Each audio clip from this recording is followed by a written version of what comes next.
जो हुआ अच्छा हुआ। कहीं किसी देश के एक राजा का वजीर हमेशा यही कहता रहता था, जो हुआ अच्छा हुआ। एक दिन जब उसके बेटे की टांग किसी दुर्घटना में चोटिल हो गई तो भी एकाएक उसके मुंह से तिर निकला, जो हुआ अच्छा हुआ। तुम भी क्या बोलते रहते हो? इसमें भला क्या अच्छा हुआ? महाराज आप ही देखिए, अब मेरे बेटे को सारी जिंदगी एक ही जूते की जरूरत रहेगी। जूतों का सारी जिंदगी के लिए खर्चा आधा हो गया। जो हुआ अच्छा हुआ।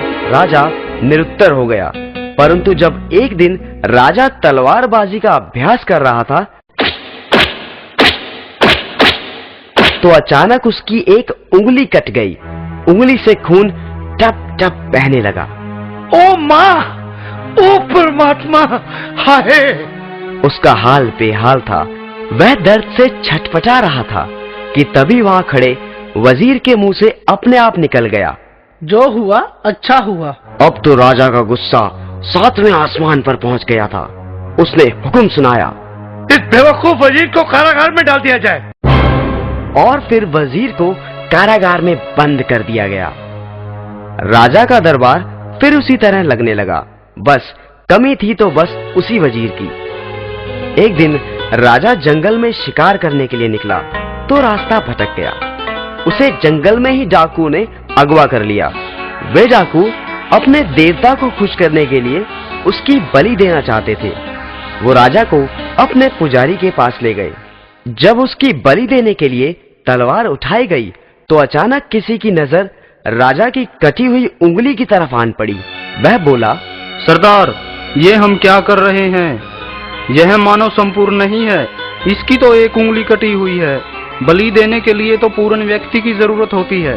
इसलिए राजा को छोड़ दिया गया। वह वजीर के पास पहुंचा और वजीर को छोड़ दिया और फिर राजा ने उसे बताया कि उसके साथ क्या घटा था। राजा ने वजीर को उसे कारागार में डालने के लिए क्षमा मांगी। वजीर बोला, मैंने तो आपको कहा ही था, जो हुआ अच्छा हुआ। जो होता है अच्छे के लिए ही होता है। मेरी बात तो ठीक है, परंतु तुम्हारे साथ तो जाती हो गई। नहीं महाराज, अच्छा हुआ आपने मुझे कारागार में डाल दिया। यदि आप ऐसा ना करते तो शिकार के वक्त मैं आपके साथ होता। डाकू आपको तो छोड़ देते, परंतु मेरी तो बलि चढ़ जाती। इसलिए जो हुआ अच्छा हुआ। हाँ, तुम ठीक ही कहते हो। जो होता है भले के लिए ही होता है।